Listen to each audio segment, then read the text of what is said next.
ॾिसी रहिया आहियो महबूब न्यूज़ नेटवर्क। हाज़िर आहिनि वक़्त जूं ख़ासि ख़बरूं। पाकिस्तान में आलमी वबा कोरोना सबबि वधीक 57 माण्हू पहुची विया, जॾहिं त 3787 नवां केस रिपोर्ट थिया आहिनि। पाकिस्तान में कोरोना जे मरीज़नि बाबति अंग अखरनि ॿुधाईंदड़ वेबसाइट मुताबिक़ सॼे मुल्क में 49,745 टेस्ट कया विया, जिन मां 3787 माण्हुनि में कोरोना वायरस जी तस्दीक थी, जॾहिं त कोरोना वायरस सबबि 57 माण्हू हयातियूं विञाए वेठा। मुल्क में गुज़िरियल 24 कलाकनि दौरान कोरोना जी शरह 6.33% रही। कलोई में मुख्तियारकार सजाद अंसारी पारां मस्जिद जो कमु बंदि करण ख़िलाफ़ ॻोठाणनि जो फतेह मोहम्मद लुंड, अमीन लुंड, अली हसन ऐं ॿियनि पारां एहतजाजी मुज़ाहिरो कयो वियो। मुज़ाहिरनि मुख्तियारकार ख़िलाफ़ सख़्त नारेबाज़ी कंदे केस हटाइण जो मुतालबो कयो।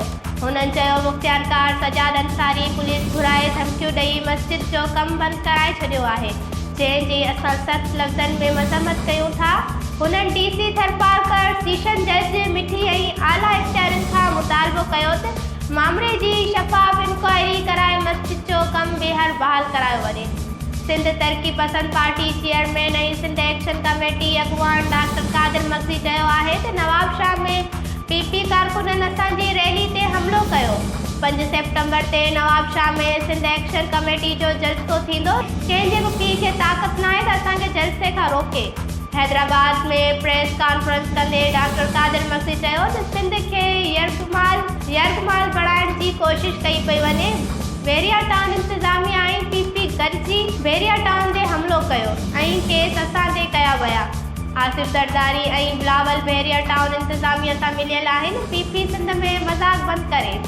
नौशेरा फेरोज़ में PP अॻुवान Raja Saddam Hussain national press club वाॾो एहतजाजी मुज़ाहिरो कंदे चयो त बिलावल भुट्टो ज़रदारी अगरि मूंसां न मिलियो त मां बुख हड़ताल करे पाण खे ॿाहिरि ॾेई साड़ींदसि। हुन चयो त मां सॼी ज़िंदगी पीपुल्स पार्टी जो सचो वर्कर रहियो आहियां ऐं इलेक्शन में एजेंट बि रहंदो आहियां, पर अफ़सोस बिलावल भुट्टो ज़रदारी गुज़िरियल ॾींहुं नौशेरा फेरोज़ रोड सां वञी रहियो हुयो। मां ग़रीब मिसकीन वर्कर मज़दूरी कंदो आहियां। उन ई मज़दूरी जी मिलियल पैसनि मां गुलनि जो हार वरितो। मां बिलावल भुट्टो खे पंहिंजे हथनि सां पाराईंदसि। PP अॻुवान चयो त हुन गाॾी जो शीशो बि न खोलियो।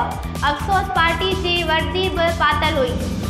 मटियारी में आबाशी खाते ख़िलाफ़ एहतजाज कंदड़ 60 आबादकारनि ऐं हारियुनि मथां दाख़िल केस में नामज़द 10 ॼणनि जी मटियारी कोर्ट मां ज़मानत मंज़ूर करे वरिती। डिस्ट्रिक्ट एंड सेशन जज मटियारी जी अदालत में आबादकारनि जी ज़मानत लाइ ॿुधणी थी। आबादकार गिरफ़्तारी खां अॻु वारी ज़मानत लाइ अदालत पहुता, जंहिं दौरान अदालत 10 आबादकारनि जे 20,000 रुपयनि जी मचलकन एवज़ ज़मानत मंज़ूर करे वरिती।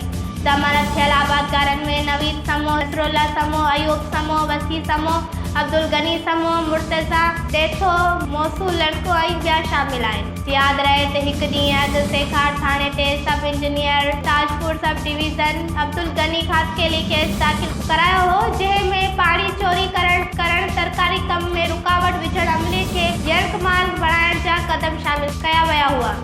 नाज़रीन, ही हुयूं वक़्त ताईं जूं ख़बरूं। वधीक ख़बरुनि जे लाइ विज़िट कंदा असांजो YouTube चैनल महबूब न्यूज़ नेटवर्क।